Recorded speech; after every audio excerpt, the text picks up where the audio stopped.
नमस्कार दोस्तों, मैं रवि रंजन। पिछले कुछ वीडियो मैंने जो आपसे बात किया है वो निसंदेह आपके पर्सनालिटी, आपके चरित्र, आपके व्यक्तित्व में निखार लाएगा। लेकिन इन सब के बीच एक अहम चीज है जो हमारे लिए या सबके लिए बहुत हद तक मायने रखता है, वो है हमारे दूसरों के साथ रिश्ते।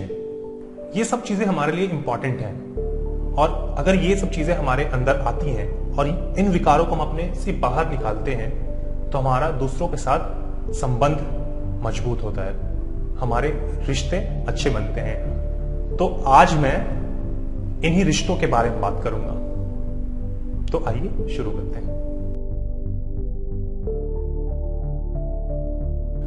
रिश्तों की डोर बहुत नाजुक होती है जिसे बहुत संभाल कर रखना पड़ता है। जिस तरह आकाश में उड़ती पतंग की डोर अधिक ढीली छोड़ दी जाए तो उड़ने की बजाय जमीन पर गिरने लगती है, और यदि उस डोर को अधिक खींचा जाए तो पतंग डोर से टूट जाती है। उसी तरह रिश्तों के साथ भी यदि जबरदस्ती की जाती है तो उनके टूटने का डर होता है, और यदि उन पर ध्यान नहीं दिया जाए तो भी वे तनावग्रस्त होने लगते हैं। रिश्ते जीवन में बहुत महत्वपूर्ण होते हैं। यदि हमारे रिश्ते मधुर हैं तो हम अपनी जिंदगी का भरपूर मजा उठा सकते हैं, लेकिन यदि उनमें कड़वाहट आ जाए तो जिंदगी दुखों का कारण बन जाती है।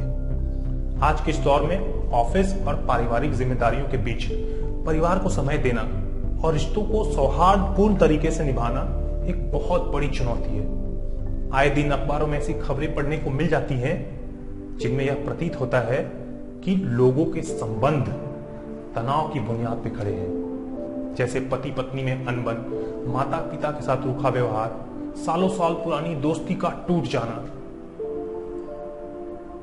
ऐसा क्यों होता है?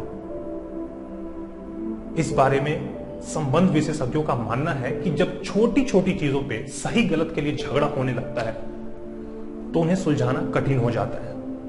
रिश्तों में कड़वाहट तब आती है जब हम एक दूसरे के आदर्शों का, पसंद नापसंद का महत्व नहीं देते या एक दूसरों की उम्मीदों पर खरा नहीं उतर पाते।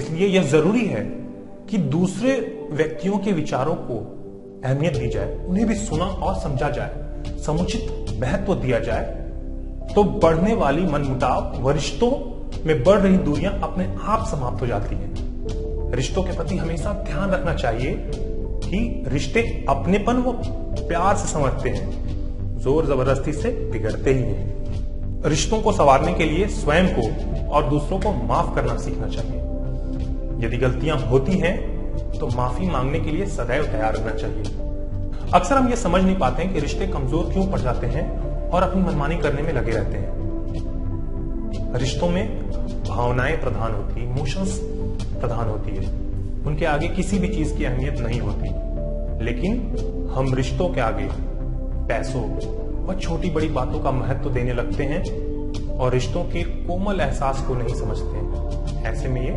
टूटने दरकने लगते हैं। रिश्तों की डोर को संवारने में सहनशीलता एक अमोघ अस्त्र की तरह काम करती है। इसी से संबंधित एक जापानी साहित्य में कथा पढ़ने को मिलती है। जापान के सम्राट यामातो का एक मंत्री था, ओचो सान उसका नाम था। उसका परिवार अपनी स्नेह और सौहार्द के लिए प्रसिद्ध था। उसके परिवार में लगभग 100 सदस्य थे, पर उनके बीच में एकता का अटूट संबंध स्थापित था। सभी सदस्य साथ रहते थे और साथ ही खाना खाते थे।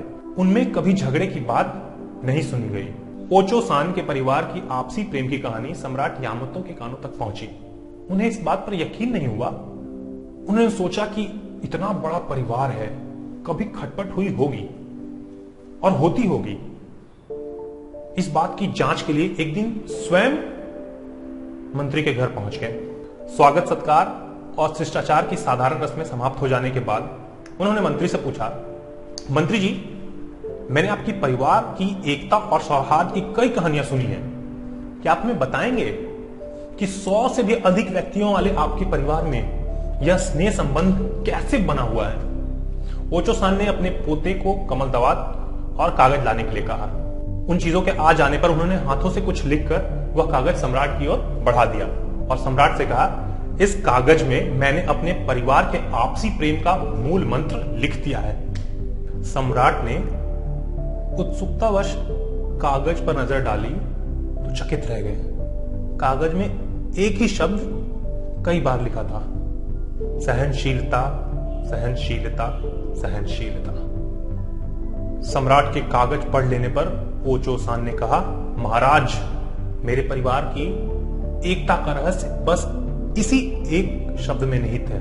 सहनशीलता का यह महामंत्र हमारे बीच एकता की धागा को अब तक पिरोए हुए है। इस महामंत्र को जितनी बार दोहराया जाए कम है। निश्चित रूप से सहनशीलता ही वह माध्यम है जिसके माध्यम से जीवन के उतार चढ़ाव, सुख दुख में हम दूसरों के द्वारा मिलने वाली कड़वाहट को हंसते हंसते सहन कर जाते हैं और प्रत्युत्तर में मधुरता ही देते हैं। ऐसी सहनशीलता न हो तो एक दिन भी परिवार की बागडोर संभाली नहीं जा सकती है। इसलिए चाहे बड़े हों या छोटे बच्चे, सहनशीलता का पाठ सभी को सीखना चाहिए और इसके महत्व को समझना चाहिए। रिश्तों की डोर बहुत बारीक होती है। परस्पर संदेह करना, मन में अपनी भावनाओं को दबाना और दूसरों से अवास्तविक अपेक्षाएं रखना अक्सर रिश्तों में गलतफहमी का कारण बन जाते हैं। इसलिए यह जरूरी है कि रिश्तों को संवारने के लिए अपने विचारों की अभिव्यक्ति खुलकर दी जाए, परंतु उन्हें अभिव्यक्त करते समय एक दूसरे के प्रति सहनशीलता बरती जाए, ताकि न केवल गलतफहमियां दूर हों बल्कि रिश्तों की डोर मजबूत हो सके। रिश्तों को बनाए रखने में हमारा व्यवहार बड़ी भूमिका निभाता है। इसलिए जरूरी है कि अपने प्रियजनों से अच्छा व्यवहार किया जाए, उनका विश्वास जीता जाए, क्योंकि विश्वास ही वह एक धरातल है जिस पर रिश्तों की नींव टिकी होती है। और सहनशीलता, प्यार, आत्मीयता व प्रेम युक्त भावनाएं रिश्तों की खूबसूरती दिन ब दिन निखारती है। यही वो मूल मंत्र है जिसे अपनाकर हम रिश्तों को सुखद रख सकते हैं। तो आशा करता हूं ये वीडियो देखकर आपको रिश्तों की अहमियत के बारे में थोड़ा समझ बना होगा।